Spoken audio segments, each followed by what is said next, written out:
Hey, what's up, party people? Happy Monday. It's a supersized SJU as we give one of our own there the Viking funeral she so richly deserves.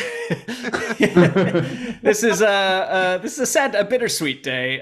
Roth Cornet is sailing on to uncharted waters, and we just wanted to take the time because this is more important than any sort of movie or TV news we could scrape up from the bottom of the barrel of the internet. Although there is some Suicide Squad stuff that we might talk about if we have time. And please keep wait, whoa, breaking. They just announced Snyder Cut 2. Yeah. All right. All right. Roth, you're bumped. You're bumped, Roth. All right. I was getting set on fire a minute ago, so this is actually turning out. Well, as you can see, we've got some favorites, old and new. Billy, much Max. to Spencer's chagrin, I'm here. Thank you. My chagrin, please. I think you should host every day from now on. In fact, that's the first order of business. Where's all your Batman stuff? I'm going to post that email on Twitter. Whoa! Did you get? Oh, just bump. Well, I'm sorry. Bump Billy up. Top Where's story: your Billy Batman got robbed. Did you get robbed? Oh yeah, I don't really live here anymore, but I'm just squatting. Yeah. Anyways, go ahead.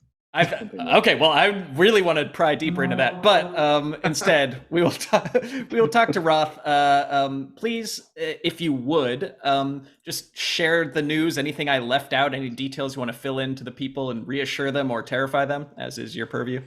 Oh, yeah. Well, as always, everything is a Screen Junkie's promise and threat at the same time. So I am heading off to a new adventure in a couple of weeks.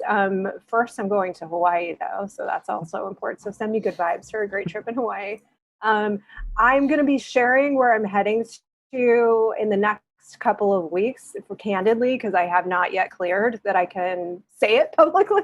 It's not that big a deal. It's both very different and also the same is what I can say about that. And I'm really, really, really, really excited about this new phase and really, really excited about this new adventure and this opportunity. It's an awesome opportunity and I can't wait to dive in. At the same time, I said that and I started that sentence with "it's not that big a deal," which isn't to undercut the new job at all. I'm just saying I'm not going to like CBS you guys to like host a show, but it's a really cool opportunity. However, my heart is totally broken to leave you guys, to leave what I truly believe is the best fan base on the internet. Definitely having been through many experiences on internets with different outlets over the last X number of years that I will not say out loud, but Eric, you know, the Screen Junkies audience has always been kind, supportive, cool, funny, intelligent, and I've been so honored to be a part of it and to be on air with you guys. And I've been crying for the last 4 weeks to leave these people that we see before us and even more people behind the scenes, because I genuinely believe this is one of, if not the most talented bunch of people I have ever worked with in my life. Funny, good-natured, kind, adaptable, smart, and just, again, so talented. I love you guys as individuals. I love you guys as a team. Sometimes it feels like we've been through decades in 5 years. As a part of the exercise, I wrote down everything that happened. It's really crazy. But I genuinely love each and every one of you and all of you collectively. So that's it. It's a truly bittersweet moment for me. I'm excited and a little heartbroken. So that's it. Wow. Well, there's a lot of love going both ways. It's all mutual, and you'll be hugely missed. I had a question: is what are some of your least favorite things that you won't miss at all? Go through each of us. Yeah. Not about us per se, but yeah, it could just be Billy. But you know, talking about the Snyder Cut every day. What are you glad to not have to do again? Well, I didn't really, over the last year or so, that was more you guys kind of had to make, especially during COVID. I think it was really tough. And I think I would just want to applaud Ryan and the whole team here. There was not a lot of movie news, right? Because everything shut down and you guys were able to get really creative with what you were talking about every day. So I didn't actually have to do that much anymore, which was sad too, because I love being on the show and I love hanging out with the audience. The stuff I miss is super behind the scenes. The stuff I would not miss is like it's too deep cut for this, but like endless technical challenges on the video streams on our website and things like that I only won't miss that because I'm powerless to help it. But all of the people and all of the creative projects I really will miss. Yeah, Roth has really made probably the biggest sacrifice of any of us is from going to something that's creative or tangentially creative to a life of strategy meetings and talking about JW Player. So anytime you think you're sick of talking about Batman, just be glad you're not talking about that. Should we take a little trip down memory lane? Anybody have any favorite Roth stories or memories? And Ryan, please shout them out if people are sharing them in the chat. Oh, geez. Yeah, there are some. Yeah, we got right here. Caitlin said in the chat, favorite memories of Roth. Her reviews with Dan, her fandom uncovered of the Twilight Convention, her fangirling when Tom Cruise complimented her pink hair and leather jackets. Heart, heart, heart. That's from Caitlin. Oh, thank you, Caitlin. One of my favorites is we had a sponsorship for Walking Dead. They sent us something, I can't remember. And it was like a piñata. It was during the whole Negan thing. And Roth was so excited that she was like, Rick, put on your poop pants, Rick. And she busts it open and demolishes this thing. And afterwards, I was like, Roth, you didn't even say what we're promoting. You literally just attacked us. So we had to go back to AMC and be like, hey, we kind of forgot to like promote what it was. So if you go back, whatever video that was, it was like Roth just beating the crap out of this like zombie prop they gave us, and then it cuts to In Studio Joe is like, The Walking Dead season 4 now available. Oh my god. That also, mine are also about Roth breaking things. What was the plates? What was that show? Make it or break it, Joe. Make it or break it. Thank you.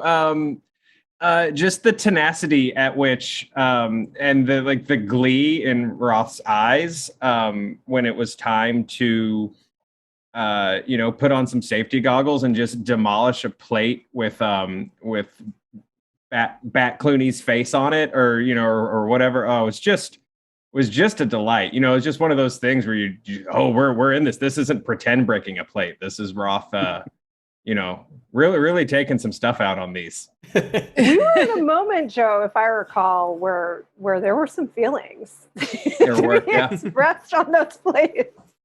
Not between us, but in life. We got to bring that back just for the plate smashing. I feel like we're losing a powerful source of dark sorcery and mystic energy because I'm going to miss most of all.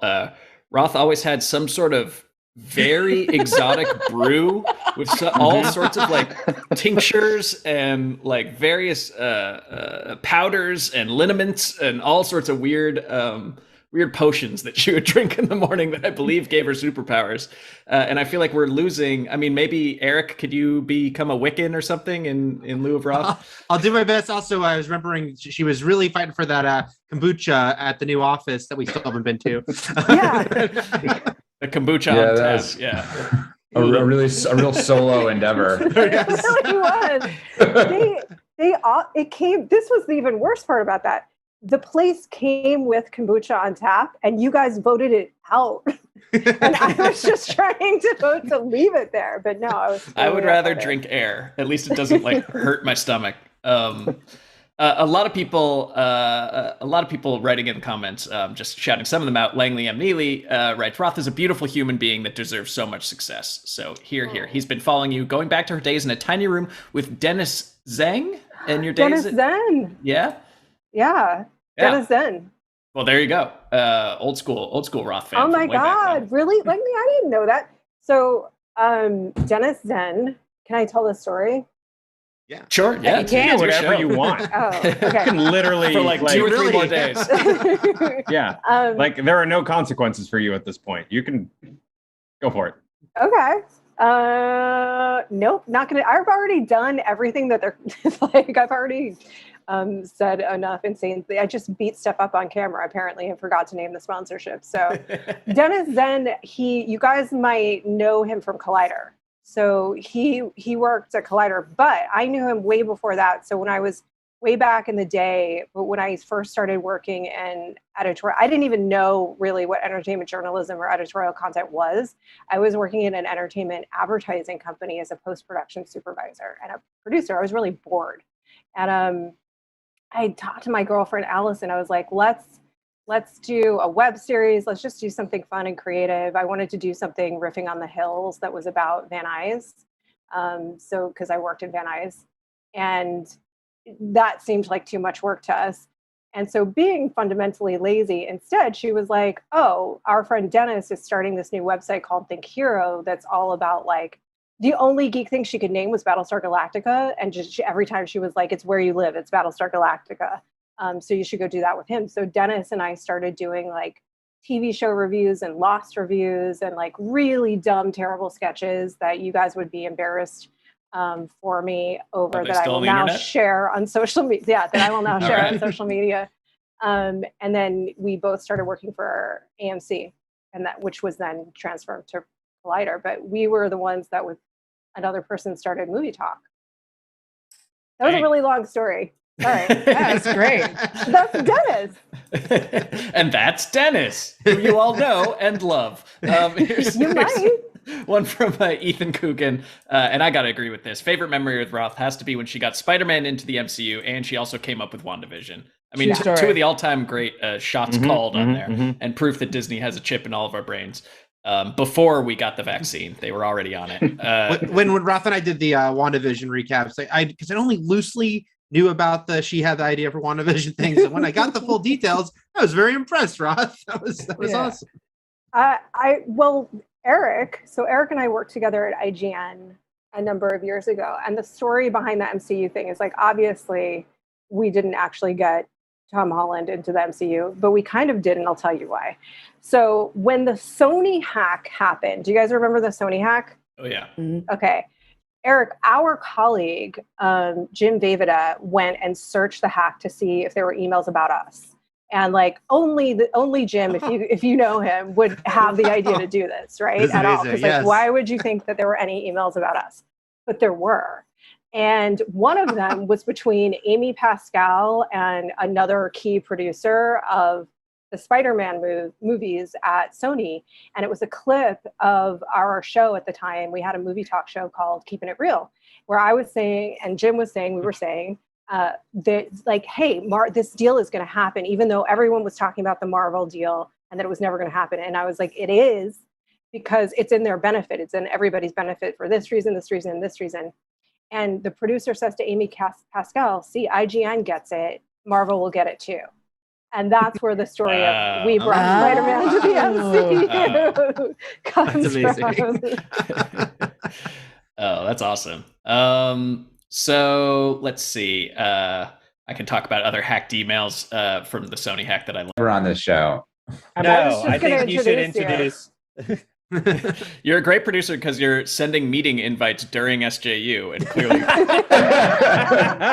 I multitask. But yeah, I've been producing all this stuff for a while. But Roth one day came into, were we sharing an office? Or I was sharing an office with Billy. Came into the office I was sharing with Billy and was like, we have to go to Forks, Washington.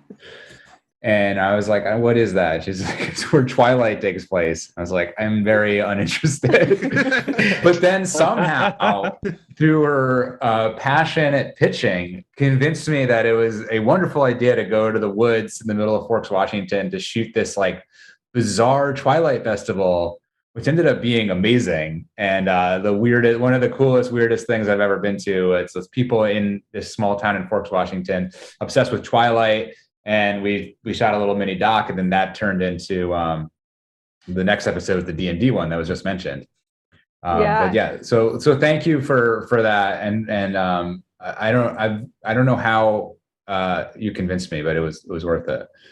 Can I tell a little bit about that? So Max Dionne, this is Max Dionne, which if you guys ever follow me on, I wouldn't expect anybody, but if you on social or Instagram or Twitter, I talk about Max a lot because And in fact, I think I did like an ode to Max on yeah, it made me tear up a little bit. It's very nice. Which you're free to post on your LinkedIn. So Max is like so central to what we do at Screen Junkies and has been for many, many years. And we've worked very closely together. We were very much in the trenches on those two documentaries, like Fandom Uncovered, Twilight, D&D, and very much on Galaxy Quest for like a solid year. It was really intense, a lot of work and great. And Max is an awesome partner in crime and producer and leader in this company. But that day, nobody believed, like, this is what happened. This woman who was working with us on the editorial team came to me and she showed me a picture of the creepiest doll I had ever seen. And it was like a combination of Renesmee, who's this character, this already creepy baby character in Twilight that ages like at 100 times the speed of a normal human being, and Chucky. And it was called Chuck Esme. And I was like, where is that? And she's like, it's this festival in Washington. And I was like, we're making a movie about it because I have to know what's going on with this doll. And I somehow, everybody was like, no, you're not getting money for that. No one's giving you money for that. I managed to wear Max down enough to agree to come shoot it. And then I go to our boss, Michael, and I managed to, in a matter of 2 hours, wear him down enough that he just goes, fine, you can have X thousand of dollars, like not a lot. And Max, myself, and Keely go to Washington on our own, land in Seattle, drive 5 hours to get to this town, and just shoot the crap out of this thing, having no idea what we're making at the start. Like, just every day I'm writing, like, I think this is the story. And we're like, yeah, let's get this pickup and this pickup.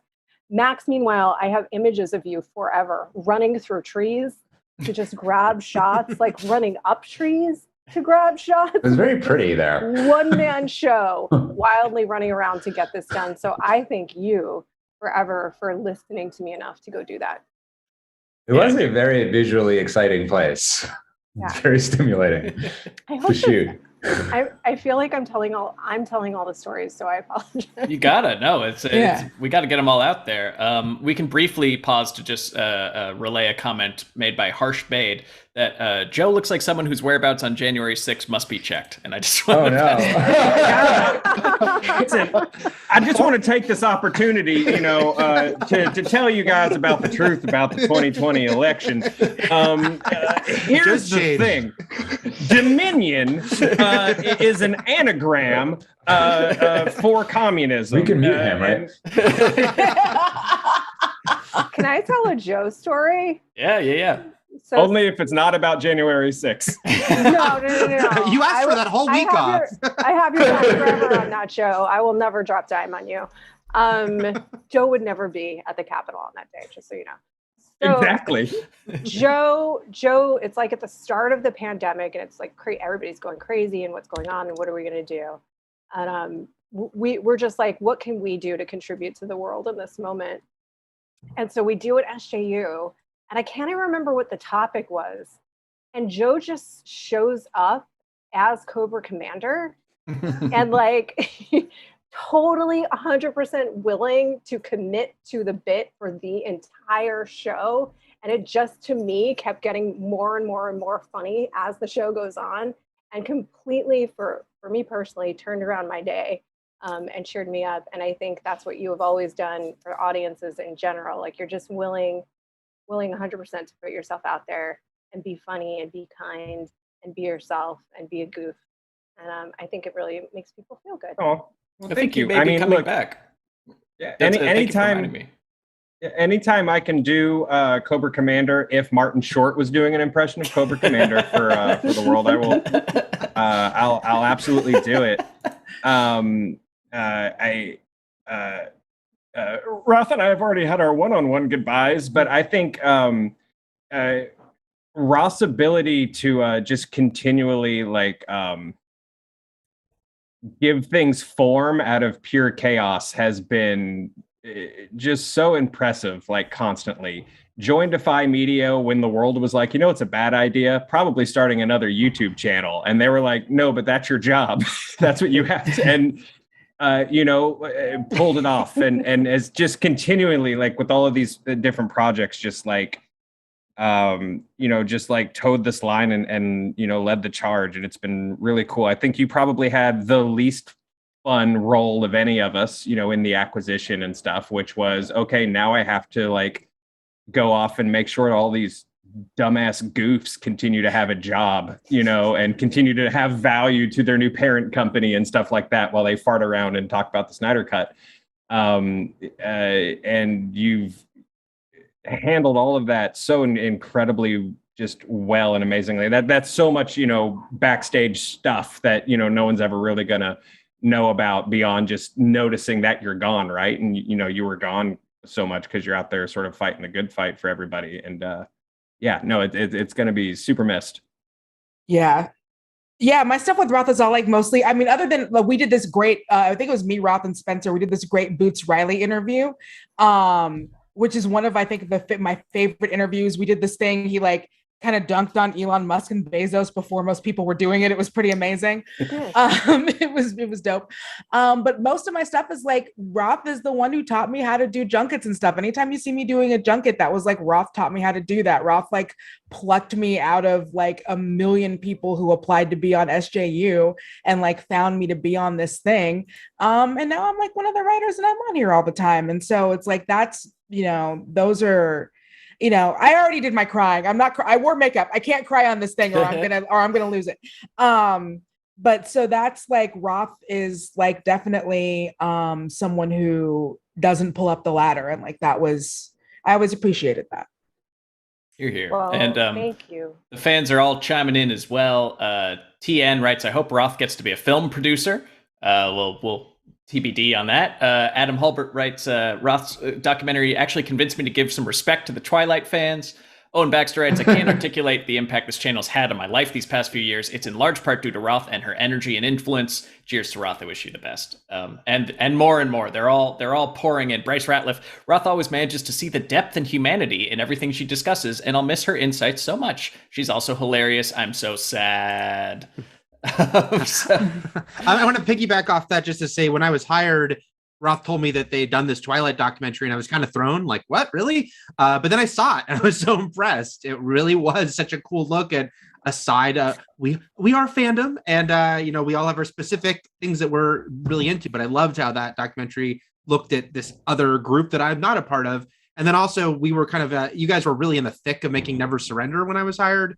And I got to accompany Roth when she did a couple of the interviews, Berlanti and Lindelof. And it was just really cool watching her do those and really kind of like making sure to, pick up on stuff they were saying. I think you and Lindelof had like a great back and forth. And it was really cool to see you getting that stuff from them for that documentary, because you and Max put so much hard work into it. And I'll again say, if you haven't watched Never Surrender, guys, check it out. It's on Prime and it's awesome.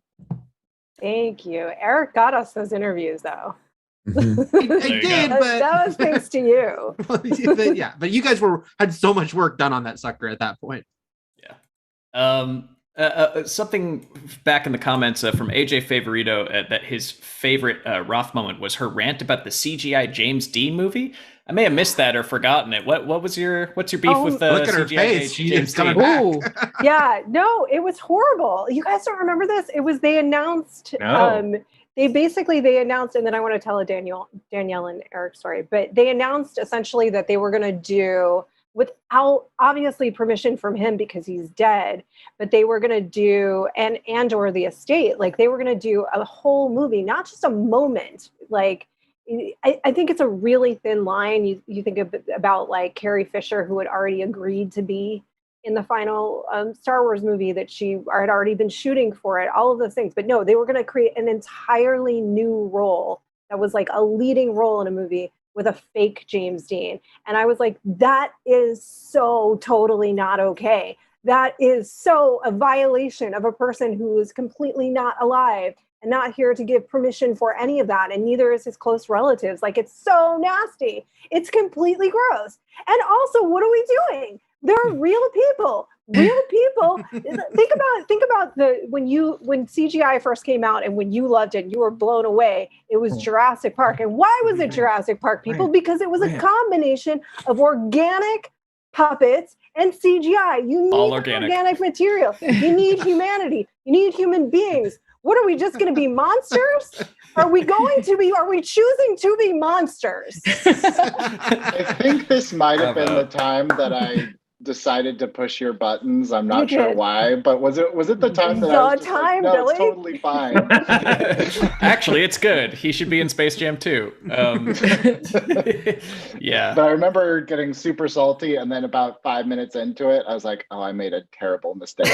Like, this is not as fun as I thought it was going to be." So Billy, you guys know, was the producer on SJU for forever. So that was basically our weird baby together, like our weird creation, all of us. And Billy and I used to, on my drives in the morning, it was like I would get on the phone with Billy on the way in, and we would talk 45 minutes about what we were going to do on the show. And it was a combination of dream analysis, therapy. Largely, he was playing the therapist. I was doing the dream analysis, actually talking about a headline for the show. That would take a good bit of time. And poop talk. Inevitably. Yeah. And but so I don't even know if you know this, Roth, like your drive was a lot longer than mine. So a lot of times I would get to the building and I would circle that neighborhood for about 25 minutes just because I would lose you in the parking garage. Yeah. So, but just saying, no, you hang up first. No, you hang up first. I would get up at like 7 or so. I'd send Roth like some options, and then in the car, I would basically, because I'm like, I know you're not going to read this, so let me just tell you exactly what every single link is. But there was one time where I had snuck out early. It was like 3 o'clock or something.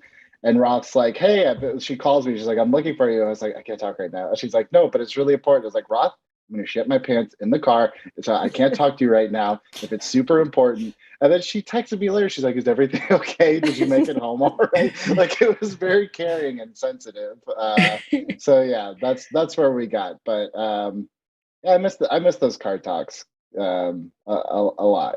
I miss those car talks. That was a fun time. It was me, you, and then, Dan, Spencer, Joe, and just kind of that tight little room. There was a magic there, and SJU has become something so different, and that's so cool. Every time I come on, I feel like I'm way too old to be on the show anymore. But back then, there was something really fun about the show. If it was a bad one, it's like, all right, we'll just do it again tomorrow. Even the bad ones, like the that's chaos. The SJU promise. Yeah. That's an SJU. Right? It's a promise and a threat. We definitely still the mantra. Do you remember the light used to go out and JT had to come get the stick? It was chaos. The more chaos, the better. Remember a fire alarm went off, and I was like, and I just kept going. Go. And you're like, we may come back, and everyone was like tweeting us frantically, like, are you guys alive? Oh my God. Marcus Y brings up a great question in the chat. Who will be the adult now? And I have to say, if you think Max, yeah, Roth. I mean, you've been the role has forged you into an adult, but I still don't think you have like real adult energy. So I don't think there has been an adult behind the wheel for a long time, if ever. Whereas I have very adult energy, so everyone just settles down. And let's talk about energy in the sense that like you like studios. Control the studios and like the money and stuff like that, but you don't care what we're doing. I mean, right? I think we all have adult energy when we need to have adult energy. When we're going into a company level reporting meeting, I think we probably turn on adult energy. But my baseline energy and how I stay young is extreme emotional immaturity. Like that's the secret, you guys. It's not you guys water. Both and you blood guys both have the same thing of you'll both be like, okay, guys, we have to focus. But when you trace it back, you two were the ones that started the tangents. So, a lot of times, it's just waiting for the snake to eat its own tail. And it's like, all right, now we can start. I do have a policy of starting every meeting with a joke, just to set the tone.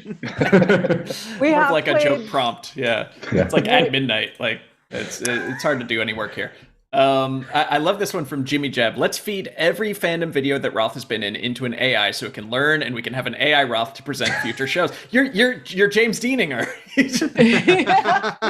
You're like I'm being trolled. Let's kill Roth, CG her, bring her back, have her say whatever we want, and not have my permission or the permission of any of my loved ones. Yeah. Can I tell how Danielle came to us? Oh, please, yeah. Okay. Because we're so lucky to have her, and we're so fortunate. So Joe and Danielle have known each other for many, many years, but when we were starting Screen Junkies News, which I think Joe mentioned, I think one of my first conversations with the higher ups at Defy was like, I have some market concerns about starting this right now, but we'll do what we can. So we put out a call for auditions, and we had somebody sifting through them. We had like a casting agent. And I wasn't happy with what he was sending through. So I was like, let me get some of the originals and start going through myself. And proving that the person who I will not name did not know what they were doing.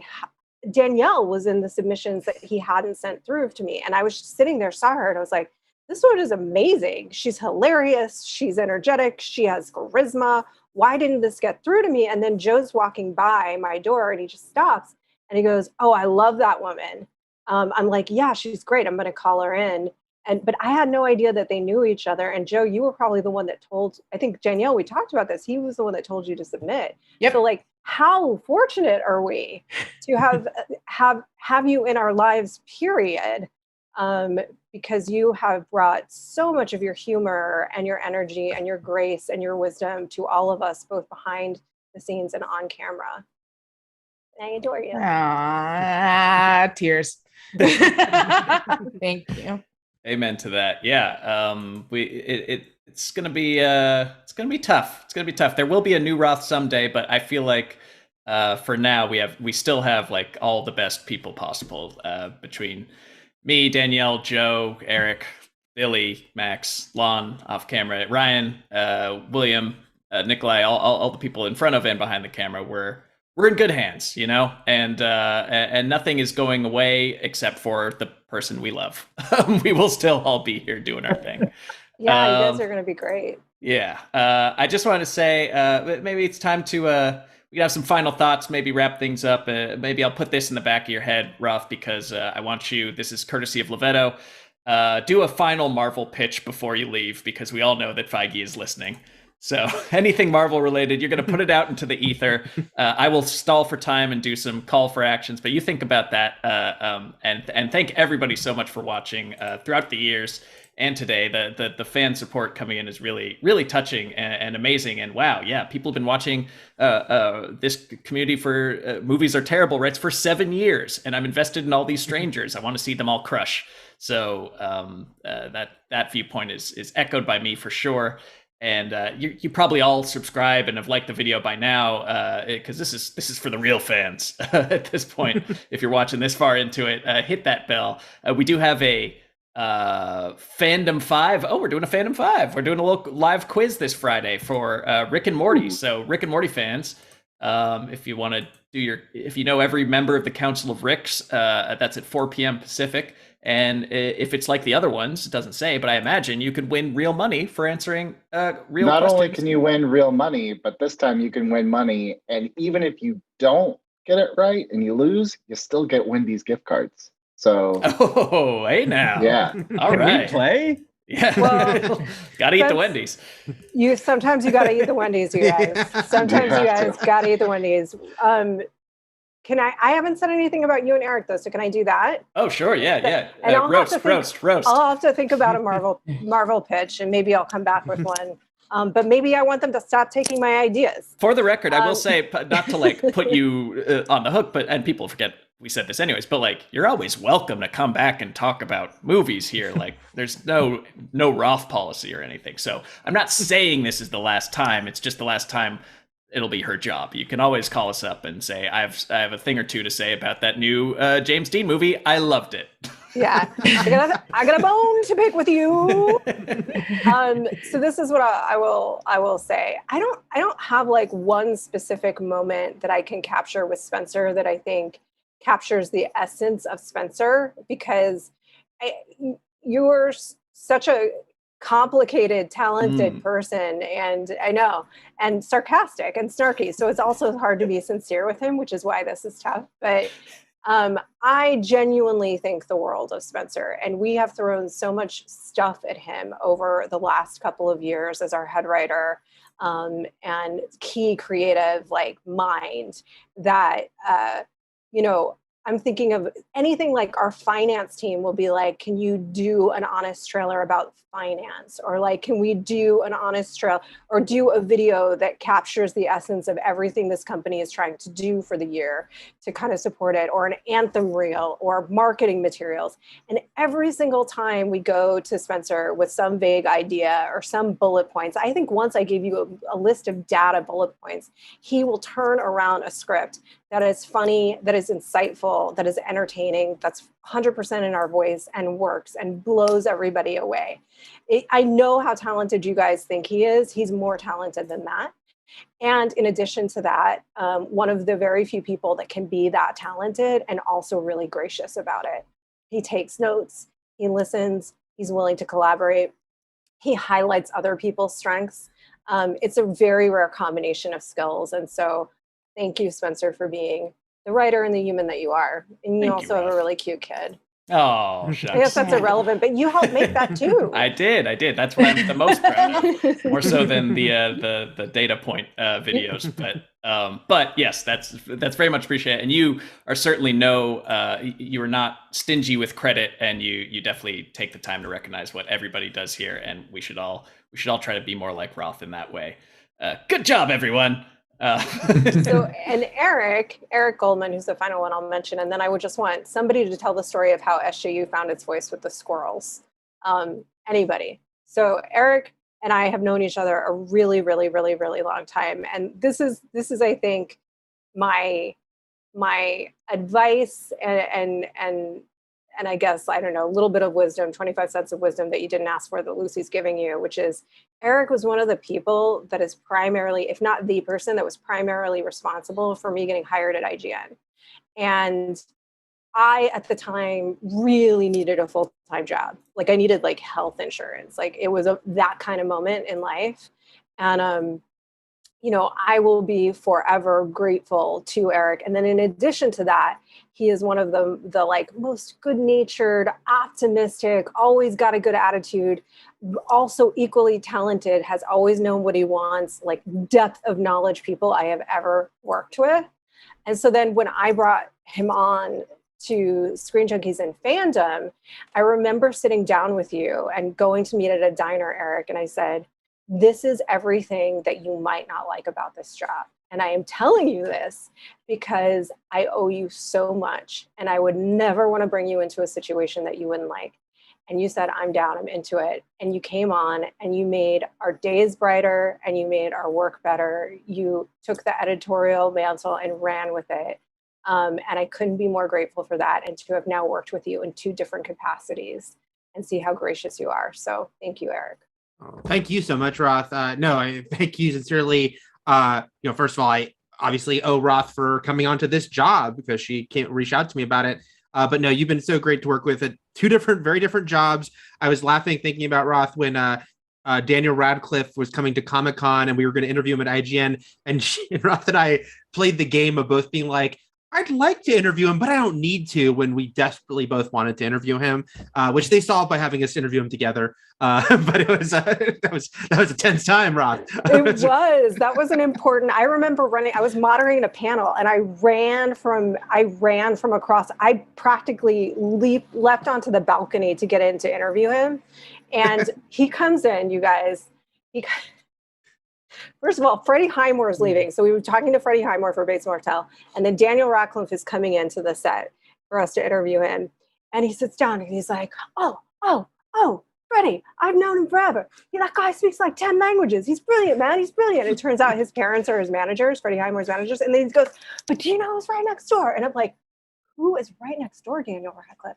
He's like, Ian Ziering. It's Sharknado. I love that movie. I was like, do you love genetically engineered water beasts? And he's like, I do. I'm Harry Potter and I do. And I'm like, bitch, me too. And Wait, he said, I'm Harry Potter and I do? in our memories, that's how it happened. Memory he did. But he was Daniel Radcliffe and he was so legitimately psyched about Sharknado and Ian Ziering. That was amazing. But no, lastly, just to say throughout that, it was awesome to come work with you here and just see like how you had just prospered and you were juggling so much. I wanted to mention Ryan put in the chat earlier how your Google Calendar was a horror movie, which was because it was so jam-packed, but so impressive how much you were juggling and how much you were kind of just crushing it. So yeah, thank you for everything, and it's been so great to work with you again here. Thank you guys. I love you guys. Yeah, you're here. So Roth, it's time to do your mic drop moment, your hottest take, or your Marvel pitch, whatever you'd like to. This is the last time you'll get to talk BS about stupid movies that don't matter before you ride off into the sunset. So feel free to. The floor is yours, and then we'll all say goodbye one last time. Yeah, I don't think I'll have to come back with a different Marvel pitch, you guys. But I think that my hottest take right now is do whatever you want. I don't care. I don't care. Anarchy. Yes. Yeah. Yes. More Joker stuff. More Joker stuff. Well, I promise we will keep the legacy of more Joker stuff alive in your absence. And seriously, please don't be a stranger. I know we'll keep in touch personally, but please, you can come back anytime. I know the fans would love to see you. Do a movie review. You haven't forgotten how to do that. Just see a movie, talk about it. Yeah. Camera's always at the ready. So thank you for everything, Roth. Truly built an amazing place here for us to love, laugh, and thrive, and the fans I know feel the same way. So should we all sing a song? I don't know. How do we wrap it up? I don't know. I wish we had a clip of that squirrel. Do you remember the killer squirrel from New York? Yes. That was like the very beginning of SJU, yeah, that was like week one. Yeah. That was I remember that was like, there were other people that were like, that's not what the show's about. And I was like, that's absolutely what the show is about. We're talking about squirrels, pancakes, and guacamole. Yeah, anything we want. So that I tried for the first 4 days to try to like make it the IGN movie talk tone, and Spencer in particular, no one was having it, but Spencer definitely wasn't having it at all. And so like these deep dives and deep cut like was not having it. And so I was like, fine. And I came in I was amused by the story about a killer squirrel. I'm like, we're going to talk about this squirrel because I want to. It's very weird.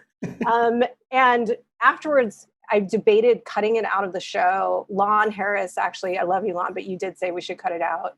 And then Michael, who's our boss, Strike one, Lon, who is like the most business of business papers people, he goes to me and he's like, that is your show. That squirrel shit, that's your show. I just I almost made it. I'm so sorry. So there you go. Just so you know, I just Googled real fast. There are reports of aggressive squirrel attacks in New York City as of December 31st, 2020. So it's definitely still a problem. Yeah.